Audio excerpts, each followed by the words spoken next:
नमस्कार, देवभूमि चैनल में आपका स्वागत है। आप सभी को मार्गशीर्ष मास के 9वें दिन की ढेरों शुभकामनाएं।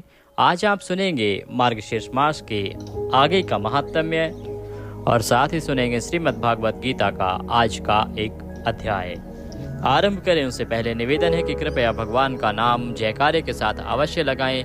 कमेंट बॉक्स में लिखें जय श्री हरि, जय श्री कृष्ण। भगवान श्री कृष्ण आपकी सभी इच्छाएं पूरी करेंगे और उनका आशीर्वाद आपको प्राप्त होगा। आइए आरंभ करते हैं आज का महात्म्य। नारद जी ने ब्राह्मण श्री नारायण मुनि से कहा कि हे ब्राह्मण, मैंने आपके मुख से बहुत सी दिव्य कथाओं का श्रवण किया है, लेकिन मेरा ये लोलुप मन अभी भी तृप्त नहीं हुआ है। ये और भी विभिन्न प्रसंगों को सुनना चाहता है। इसलिए हे मुनिवर, कृपया आप श्री कृष्ण जन्मखंड का विस्तार पूर्वक वर्णन कीजिए, जो मनुष्यों के जीवन मरण आदि का खंडन करने वाला है। वह सभी तत्वों को श्री हरि भक्ति और कृष्ण भक्ति प्रदान करने वाला है और मुक्ति बीज का कारण है। हे मुनिवर, मैं आपका शरणागत भक्त और शिष्य हूँ, इसलिए आप मुझे श्री कृष्ण जन्मखंड की कथा को विस्तार पूर्वक सुनाइए। किसकी प्रार्थना से एकमात्र परिपूर्णतम परमेश्वर श्री कृष्ण अपने संपूर्ण अंशों से इस भूतल पर अवतरित हुए थे? किस युग में, किस कारण से और कहाँ उनका प्रकाट्य हुआ? उनके पिता वसुदेव कौन थे या माँ देवकी कौन थी, यह बताएं। किसके कुल में भगवान ने माया द्वारा जन्म ग्रहण किया? क्या उन्होंने लीला की? यहाँ आकर उन्होंने क्या किया? हे मुने, सुना जाता है कि श्री कृष्ण कंस के भय से सूतिका ग्रह से गोकुल को चले गए थे। जो स्वयं भय के स्वामी हैं, उन्हें कीट तुल्य कीड़े जैसे कंस से भय क्यों हुआ? उन श्री हरि ने गोप रूप धारण करके गोकुल के यहाँ क्या रासलीलाएं की? वे तो जगदीश्वर हैं। फिर उन्होंने गोपांगनाओं के साथ क्यों विहार किया? वे सभी गोपांगनाएं कौन थी, या फिर वे ग्वालवाल कौन थे? यशोदा जी कौन थी? नंद राय जी कौन थे? उन्होंने कौन सा पुण्य किया था कि श्री कृष्ण की प्रेयसी गोलोकवासिनी देवी श्री राधा क्यों ब्रिज में ही ब्रिज कन्या होकर प्रकट हुई? गोपियों ने किस प्रकार मेरे आराध्य परमेश्वर को प्राप्त किया? और फिर श्री कृष्ण अंत में उन सबको छोड़कर मथुरा क्यों चले गए थे? हे महाभाग, पृथ्वी का भार उतार कर कौन सी लीला करने के लिए भगवान कृष्ण ब्रह्मधाम को पधारे? उनकी ये सभी लीला कथाएं आप कृपा करके सुनाइए, क्योंकि उनका श्रवण और कीर्तन बड़ा पुण्यदायक है। श्री हरि की यह कथा अत्यंत दुर्लभ है। वे भवसागर से पार उतारने के लिए नौका के समान है। भगवान की यह कथा शोक सागर का नाश करने वाली मुक्ति के समान है। वे कानों में अमृत के समान मधुर होती हैं। हे कृपानिधे, मैं आपका भक्त और शिष्य हूँ। आप मुझे श्रीहरि की कथा का ज्ञान प्रदान कीजिए। तब नारायण मुनि बोले, हे देवर्षि, मैं तुम्हें अच्छी तरह जानता हूँ। तुम धन्य हो, पुण्य की मूर्तिमती राशि हो। लोगों को पवित्र करने के लिए ही तुम इन सब में भ्रमण करते रहते हो। वाणी से मनुष्यों के हृदय की तत्काल पहचान हो जाती है। तुम जीवन मुक्त और पवित्र हो। भगवान गदाधर के शुद्ध भक्त हो। अपने चरणों की धूल से सबके आधारभूता वसुधा को भी पवित्र करते फिरते हो। समस्त लोगों को अपने स्वरूप का दर्शन देकर पवित्र बनाते हो। भगवान श्रीहरि की कथा परम मंगलमयी है, इसीलिए तुम उसे सुनना चाहते हो। और जहाँ श्री कृष्ण की कथाएं होती हैं, वहीं सभी देवताएं भी वास करते हैं। ऋषि मुनि और संपूर्ण तीर्थ भी वहीं रहने लगते हैं। वे कथा सुनकर अंत में अपने वीरापत स्थान को जाते हैं। जिन स्थानों पर श्री कृष्ण की कथाएं होती हैं, वे स्थान न रहकर तीर्थ स्थल बन जाते हैं। जिनका मन भगवान श्री कृष्ण की कथा सुनने में लगा हो, जिन्हें भगवान श्री कृष्ण की कथाओं से प्रेम हो और कथा सुनकर जिसके नेत्रों में आंसू छलक आते हों और शरीर में रोमांच छा जाता हो और मन उसी में डूब जाता हो, उसी को विद्वान पुरुषों ने सच्चा भक्त कहा है। जो मन, वाणी और शरीर से स्त्री, पुत्र आदि सबको श्री हरि का ही स्वरूप समझता है, उसी विद्वानों ने सच्चा भक्त कहा है। जिसकी सभी जीवों पर दया है और जो संपूर्ण जगत को श्री कृष्ण जानता है, उसे ही वैष्णव भक्त माना गया है। हे देवर्षि, अब सुनो। एक बार गोलोक में श्री कृष्ण विरजा देवी के समीप थे। श्री राधा को वे ठीक नहीं लगा। श्री राधा सखियों सहित वहां से जाने लगी। तब श्री रामा ने उन्हें रोका। श्री दामा अर्थात सुदामा को श्राप दे डाला कि तुम असुर योनि को प्राप्त हो जाओ। तब श्री दामा ने भी श्री राधा रानी को श्राप दे डाला कि जाइए आप भी मानवीय योनि में पैदा होइए। वहाँ गोकुल में श्री हरि के ही अंश योगी रायण नामक एक वैश्य होंगे। आपका छाया रूप उनके साथ रहेगा, इसलिए भूतल पर मूर्ख लोग आपको रायण की पत्नी समझेंगे। श्री हरि के साथ कुछ समय आपका विछोह होगा। एक दूसरे को श्राप देने के बाद श्री दामा और श्री राधा दोनों को ही शोध हुआ, दुख हुआ। तब श्री कृष्ण ने श्री दामा को सांत्वना देकर कहा कि तुम त्रिभुवन विजेता सर्वश्रेष्ठ शंखचूड़ नामक असुर बनोगे और अंत में श्री शंकर जी के त्रिशूल से भिन्न देह होकर पुनः यहाँ मेरे पास वापस लौट आओगे। श्री राधा को बड़े प्रेम के साथ हृदय से लगाकर भगवान ने समझाया कि 12 कल्प में मैं पृथ्वी पर जाऊंगा और ब्रज में जाकर वहाँ के पवित्र वनों में तुम्हारे साथ विहार किया करूंगा। उधर विरजा देवी नदी हो गई और उनके श्री कृष्ण के द्वारा जो 7 सुंदर पुत्र हुए थे, वे लवण, इक्षु, सुरा, घृत, दधि, दुग्ध और जल रूप 7 समुद्र हो गए। ये सब श्री राधा रानी और श्री कृष्ण की ही लीला है, जो ब्रज में परम दिव्य पवित्र प्रेम रस धारा ब्रज में बहाने के लिए उसी के निमित्त रूप से की गई थी। इसी कारण से लीला में श्री राधा और श्री कृष्ण वराह कल्प में पृथ्वी पर अवतरित हुए थे। श्री राधा रानी वृषभानु के घर प्रकट हुई और यह कथा तो आप पहले भी सुन चुके हैं। अब आगे की कथा जानते हैं। नारद जी ने कहा, हे वेद वेत्ताओं में श्रेष्ठ नारायण जी, किसकी प्रार्थना और किस कारण जगदीश्वर श्री कृष्ण ने इस भूतल पर अवतार लिया था?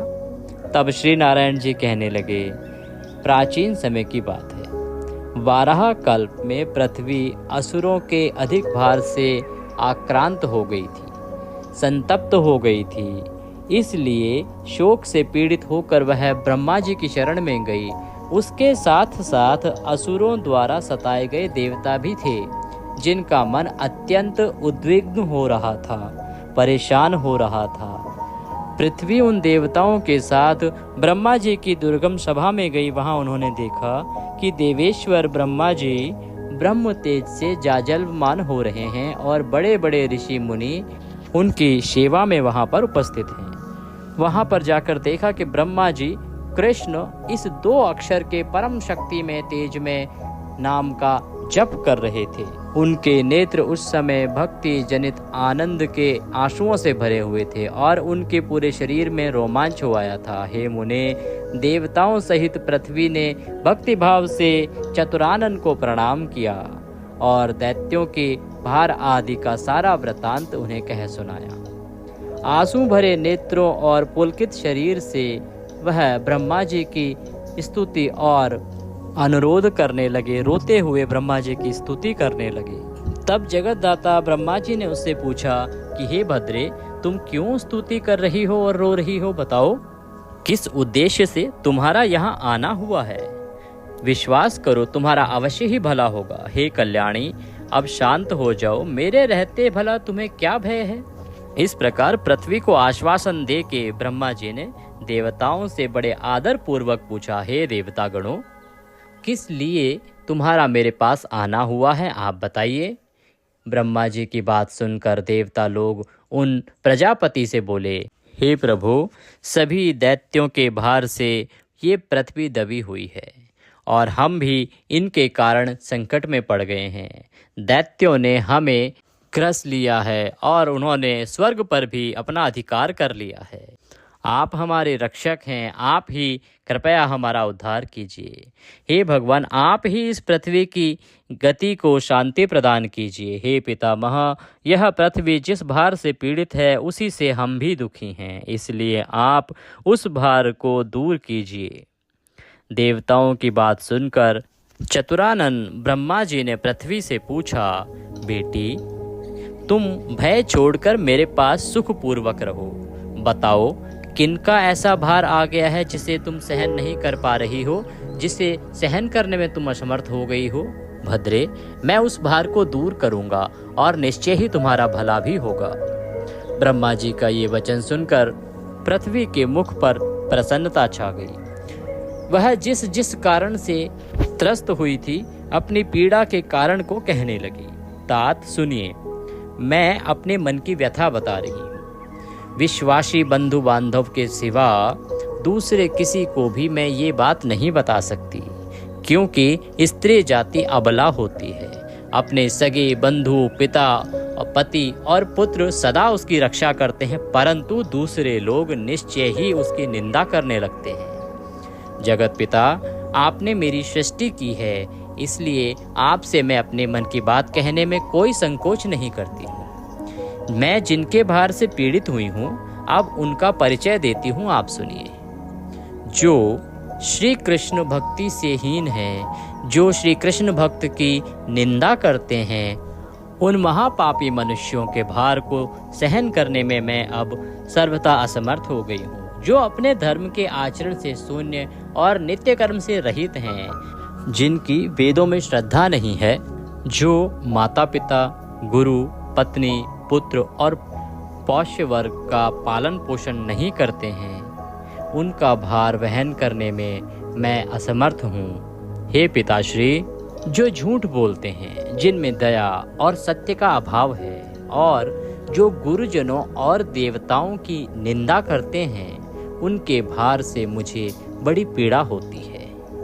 जो मित्रों से द्रोह करते हैं, दूसरों का एहसान नहीं मानते, झूठी गवाही देते हैं, विश्वासघाती और धरोहर हड़प लेने वाले ऐसे व्यक्तियों के भार से मैं पीड़ित रहती हूँ। जो कल्याण में शब्दों, शाम मंत्रों और एकमात्र मंगलकारी श्री हरि के नामों का विग्रह करते हैं, उन्हें बेचते हैं, उनके भार से मुझे बड़ा कष्ट होता है।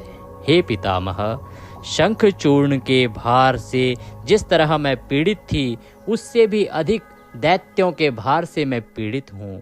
प्रभु, मैं ये सब कष्ट आपको कह सुनाए हैं, यही मुझ अनाथा का निवेदन है। अगर आपसे मैं सनाथ हूँ तो आप मेरे इस कष्ट के निवारण का कुछ उपाय कीजिए। ऐसा कहकर पृथ्वी अर्थात वसुधा बार बार रोने लगी। उनका रोना सुनकर कृपा निधान ब्रह्मा जी ने उससे कहा, हे वसुधे, तुम्हारे ऊपर जो दस्युभूत राजाओं का भार आ गया है, मैं किसी भी उपाय से उन्हें अवश्य हटाऊंगा। पृथ्वी को इस प्रकार आश्वासन देकर देवताओं सहित जगतधाता ब्रह्मा जी भगवान शंकर के निवास स्थान कैलाश पर पहुंचते हैं। वहां पहुंचकर विधाता ने कैलाश के रमणीय आश्रम और भगवान शंकर को देखा। वे गंगा जी के तट पर अक्षय वट के नीचे बैठे थे। उन्होंने व्याघ्र की चर्म धारण कर रखा था। दक्ष कन्या के हड्डियों के आभूषण से वे विभूषित हो रहे थे। उन्होंने हाथों में त्रिशूल और पट्टेश धारण किए हुए थे। उनके 5 मुख और प्रत्येक मुख में 3-3 नेत्र थे। अनेकानेक सिद्धों ने उन्हें घेर रखा था। वे योगेंद्र गण से सेवित हो रहे थे और कौतूहल पूर्वक गंधर्वों का संगीत सुन रहे थे। साथ ही अपनी ओर देखती हुई पार्वती की ओर तिरछी नजर से भी देख लिया करते थे। 5 मुखों द्वारा श्रीहरि के एकमात्र मंगल नाम का जप करते थे। गंगा जी में उत्पन्न कमलों के बीजों की माला से जप करते समय उनके शरीर में रोमांच हो आता था। उसी समय ब्रह्मा जी पृथ्वी तथा नतमस्तक देव समूहों के साथ महादेव जी के सामने जा खड़े हुए। जगत गुरु को आया देखकर भगवान शंकर शीघ्र ही भक्ति भाव से उठकर खड़े हो गए। उन्होंने प्रेम पूर्वक मस्तक झुकाकर प्रणाम किया और आशीर्वाद प्राप्त किया। फिर सब देवताओं ने तथा पृथ्वी ने भी भक्ति भाव से चंद्रशेखर शिव जी को प्रणाम किया और शिव जी ने उन सभी को आशीर्वाद दिया। प्रजापति ब्रह्मा जी ने पार्वतीनाथ शिव जी से सारा वृतांत कह सुनाया, जिसे सुनकर भक्त वत्सल शंकर जी ने तुरंत ही मुंह नीचे कर लिया। भक्तों पर कष्ट आया सुनकर पार्वती जी और परमेश्वर शिव को बड़ा दुख हुआ। फिर वहां ब्रह्मा जी और शिव ने देव समूह और वसुधा को सांत्वना देकर और घर को लौटा दिया। फिर वे दोनों देवेश्वर तुरंत धर्म के घर आए। उनके साथ विचार विमर्श करके वे तीनों श्रीहरि के धाम को चल दिए। भगवान के उस परम धाम का नाम वैकुंठ है और वे जरा और मृत्यु को दूर भगाने वाला है। ब्रह्मांड से ऊपर उसकी स्थिति है। वहां पहुंचकर सभी ने भगवान श्रीहरि की स्तुति की। देवताओं की स्तुति सुनकर साक्षात श्रीहरि ने उनसे कहा, तुम सब लोग अब गोलोक को जाओ, पीछे से मैं भी लक्ष्मी जी के साथ आऊंगा। श्वेत द्वीप निवासी वे नर और नारायण मुनि और सरस्वती देवी ये सभी गोलोक को जाएंगे। अनंत शेषनाग, मेरी माया, कार्तिकेय, गणेश और वेद माता सावित्री ये सभी पीछे से वहां अवश्य ही जाएंगे। वहां मैं गोपियों और राधा के साथ द्विभुजधारी श्री कृष्ण के रूप में निवास करता हूँ। यहाँ सुनंत आदि पार्षदों और लक्ष्मी जी के साथ रहता हूँ। नारायण श्री कृष्ण और श्वेत द्वीप निवासी विष्णु मैं ही हूँ। ब्रह्मा आदि अन्य संपूर्ण देवता मेरी ही कलाएं हैं। तुम सब लोग गोलोक को जाओ, वहां तुम सबके अभिष्ट कार्य की सिद्धि होगी। फिर हम लोग भी सबकी इष्ट सिद्धि के लिए वहां आ जाएंगे। ऐसा कहकर श्रीहरि उस सभा में मौन हो गए। तब उन सभी देवताओं ने उन्हें प्रणाम किया और वहां से अद्भुत गोलोक की यात्रा की। वह उत्कृष्ट और विचित्र परम धाम चरण और वृत्ति को भी हर लेता है। वह अगम्य लोक वैकुंठ लोक से 50 करोड़ योजन दूर है। वह भगवान श्रीहरि कृष्ण की इच्छा से ही बना हुआ है। उसका कोई बाह्य आधार नहीं है और श्री कृष्ण ही वायु रूप से उसे धारण करते हैं। वे ब्रह्मा आदि देवता उस अनिर्वचनीय लोक की ओर जाने के लिए उन्मुख होकर चल दिए। उन सब की गति मन के समान तेज थी, इसलिए वे सब के सब विरजा के तट पर जा पहुंचे। सरिता के तट का दर्शन करके उन देवताओं को बड़ा आश्चर्य हुआ। उस परम आश्चर्यजनक तट को देखकर वे देवेश्वर नदी के उस पार गए। वहां जाने पर उन्हें पर्वतों में श्रेष्ठ शब्द श्रृंग दिखाई दिया, जो अपनी शोभा से मन को मोह लेता था। दिव्य पारिजात वृक्ष की वनमालाएं उसकी शोभा बढ़ा रही थी। वह पर्वत कल्प वृक्षों और कामधेनु द्वारा सभी ओर से घिरा हुआ था। उसकी ऊंचाई 1 करोड़ योजन दूर थी और उसकी लंबाई 10 करोड़ योजन थी। हे देवेश्वर, वहां के सुंदर दृश्य का सभी देवताओं ने दर्शन किया। वे सभी श्रीहरि के श्रेष्ठ पार्षद थे। मुने, वहां से थोड़ी ही दूर पर एक मनोहर राजमार्ग दिखाई दिया, जिसके दोनों ओपाश में लाल मणियों से अद्भुत रचना की हुई थी। इंद्र, नीलगिरी, पद्मनाभ और सोने की बनी हुई वेदियां उस राजमार्ग के उभय पार्श्व को सुशोभित कर रही थी। हे मुने, फिर वहां देवताओं ने अत्यंत मनोहर नृत्य और सुंदर ताल से रमणीक स्थल देखा, जहां श्री राधा कृष्ण के गुणों का अनुवाद हो रहा था। उस अमृतोपम गीत को सुनकर वे देवता तो मूर्छित हो गए। फिर क्षण भर में सचेत होकर मन ही मन श्री कृष्ण का स्मरण करने लगे। वहां भ्रमण करते हुए स्थान स्थान पर उन्हें परम आश्चर्यजनक चित्र देखने लगे। नाना प्रकार के वेश धारण किए हुए गोपिकाएं उनके रास्ते में आईं। कोई अपने हाथों से मृदंग बजा रही थी, किन्हीं के हाथ से वीणा वादन हो रहा था, किन्हीं के हाथों में चमर थे तो किन्हीं के हाथों में करताल, किन्हीं के हाथों में यंत्र वाद्य शोभा पा रहे थे। चारों ओर मनोहर झनकारें फैला रही। बहुतों की रत्नमयी कांची बज रही थी, जिसमें छोटी छोटी घंटिकाओं के शब्द गूंज रहे थे।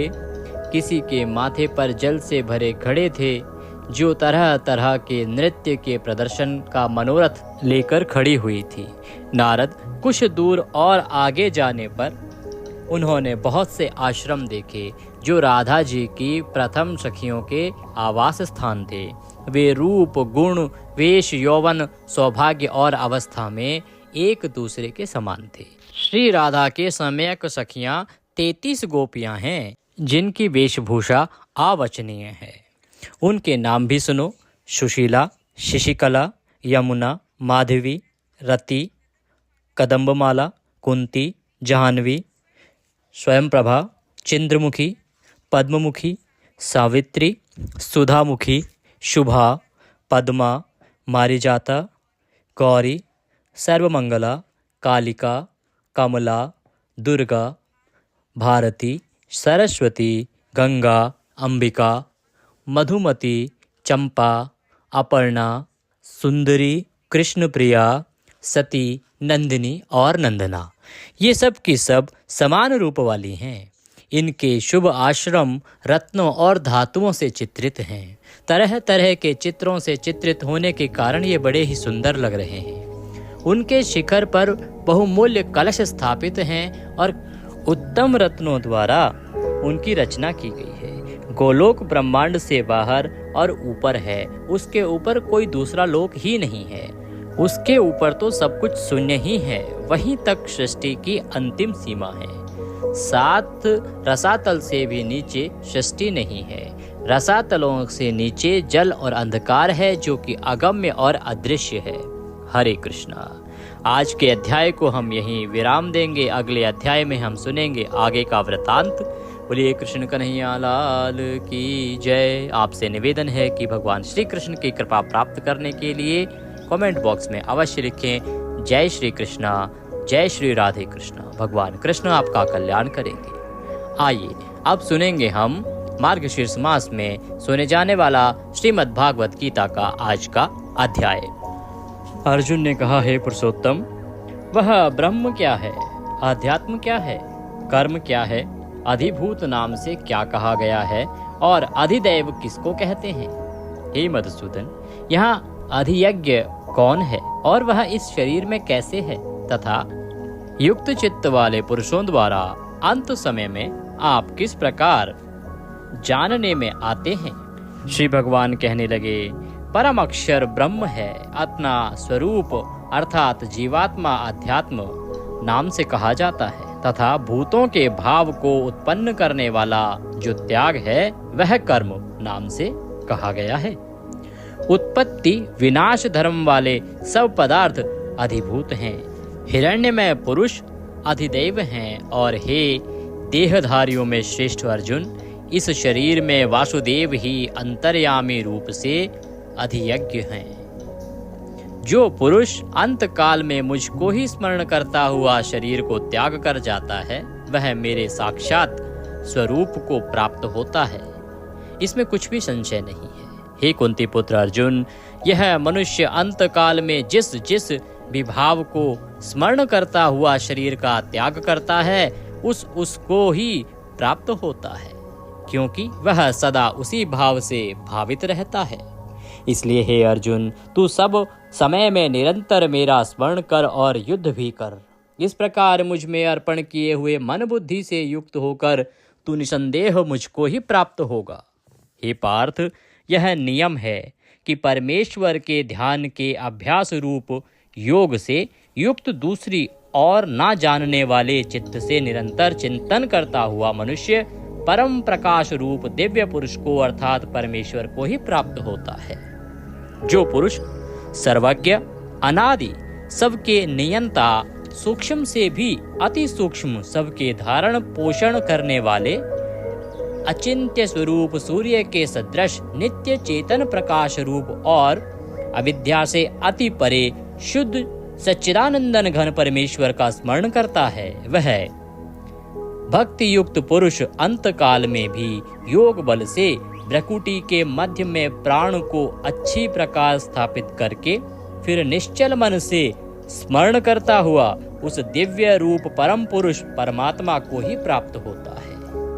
वेद के जानने वाले विद्वान जिस सच्चिदानंदन घन रूप परम पद को अविनाशी कहते हैं, आसक्ति रहित यत्नशील सन्यासी महात्मा जन जिसमें प्रवेश करते हैं और जिस परम पद को चाहने वाले ब्रह्मचारी लोग ब्रह्मचर्य का आचरण करते हैं, उस परम पद को मैं तेरे लिए संक्षेप में कहूँगा। सब इंद्रियों के द्वारों को रोककर तथा मन को हृदय से स्थित करके फिर उस जीते हुए मन के द्वारा प्राण को मस्तक में स्थापित करके परमात्मा संबंधी योग धारणा में स्थित होकर जो पुरुष ओम इस एक अक्षर रूप ब्रह्म को उच्चारण करता हुआ और उसके अर्थ स्वरूप मुझ निर्गुण ब्रह्म का चिंतन करता हुआ शरीर को त्याग कर जाता है, वह पुरुष परम गति को प्राप्त होता है। हे अर्जुन, जो पुरुष मुझ में अनन्य चित्त होकर सदा ही निरंतर मुझ पुरुषोत्तम को स्मरण करता है, उस नित्य निरंतर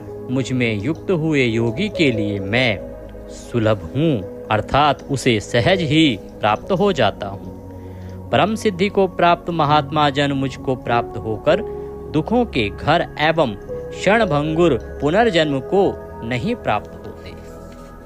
हे अर्जुन, ब्रह्मलोक पर्यंत सब लोक पुनरावृत्ति है, परंतु हे कुंती पुत्र, मुझको प्राप्त होकर पुनर्जन्म नहीं होता, क्योंकि मैं कालातीत हूँ और ये सब ब्रह्मा आदि के लोक काल के द्वारा सीमित होने से अनित्य हैं। ब्रह्मा का जो एक दिन है उसको 1000 चतुर्युगी की अवधि वाली जो पुरुष तत्व से जानते हैं, वे योगी जन काल के तत्व को जानने वाले हैं। संपूर्ण चराचर भूतगण ब्रह्मा के दिन के प्रवेश काल में अव्यक्त से अर्थात ब्रह्मा के सूक्ष्म शरीर से उत्पन्न होते हैं और ब्रह्मा की रात्रि के प्रवेश काल में उस अव्यक्त नामक ब्रह्मा के सूक्ष्म शरीर में ही लीन हो जाते हैं। हे पार्थ, वह एक भूत समुदाय उत्पन्न होकर प्रकृति के वश में हुआ रात्रि के प्रवेश काल में लीन होता है और दिन के प्रवेश काल में फिर उत्पन्न होता है। बोलिए कृष्ण भगवान की जय। श्रीमद् भागवत गीता का आज का यह अध्याय यहाँ पर पूर्ण हुआ। आप सबसे निवेदन है कि कमेंट बॉक्स में अवश्य ही भगवान श्री कृष्ण के निमित्त एक जयकारा लगाएं। भगवान श्री कृष्ण की कृपा आप सबको प्राप्त होगी। बोलिए कृष्ण भगवान की जय।